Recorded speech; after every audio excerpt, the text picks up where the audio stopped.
Hello, Al Zuccaro here. By now you have read the story that appeared in the Palm Beach Post with regards to our mayor and some secret financial dealings that she has had with the largest landowner in the city of Boca Raton. I'm really not here to talk about that in depth. What I'm here to talk about today is the conflict of interest questions that are now being raised, and by the time you see this may already be a conversation that has taken place in City Hall. I think that there are two major conflicts of interest that need to be analyzed.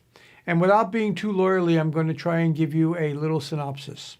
First, is the mayor now, as a member of the CRA, involved in an ongoing and unresolvable conflict of interest in her ability to perform the duties of her office? Any issue inside the CRA has some effect, direct or indirect, on the largest landowner. So how can she make any decisions or take any votes until this conflict of interest, this ethics challenge, is resolved either favorably or unfavorably? That is a major question I don't have the answer to. The city council will have to tackle, and perhaps outside consultants brought in to advise. The bigger question that I have for today is the city attorney.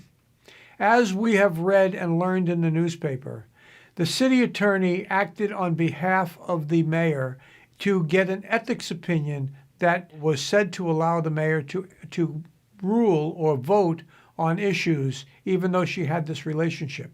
Well, when you review the documentation, which I have, you find out the city attorney entered into negotiations with the Ethics Commission here in Palm Beach County and manipulated the language that was being offered to support the fact pattern until a set of circumstances and a fact pattern was acceptable and came to an opinion that was allowed.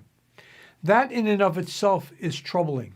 When you go to Section 310 of the Charter, you find out that the city attorney works at the pleasure of the city council and is responsible for legal advice to the city and to its officers and directors in the normal course of their business. Well, I was challenged when I brought this to the city councilors individually by one councilor who said to me, "Are you saying that the city attorney cannot go to the Ethics Commission for purposes of getting an ethics opinion?" I said the answer to that is absolutely not. The city attorney must go to the ethics opinion on behalf of an elected official.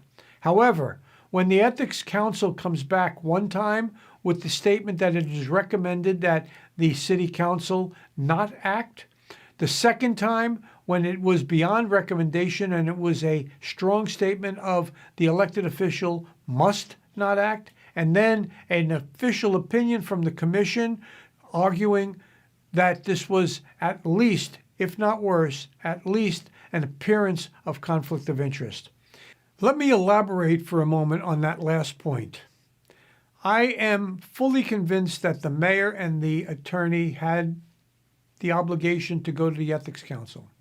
Where I lose it is the excessive efforts on the part of the attorney regarding what the mayor's position should be.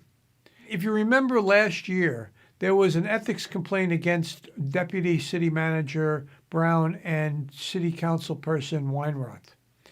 And the city attorney retained counsel to defend them in Tallahassee, but only after coming to the city council for direction to move in that manner.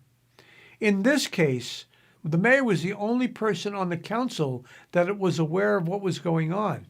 The city attorney was working at her behest, and even more egregious was everybody in the administration knew what was going on, but there is no evidence anywhere that supports the proposition that anyone except the mayor on the council knew what was going on. The council was never asked to weigh in and give the city attorney direction. That is where the conflict of interest is created, and that is where the city attorney needs to be called on the carpet for. How can she represent both the city and the mayor when those two positions are now at odds with one another? I leave that question open. I suspect that by the time you see this, it may have advanced in the public debate. I hope so. I look forward to following up this in a short while, and I thank you for listening.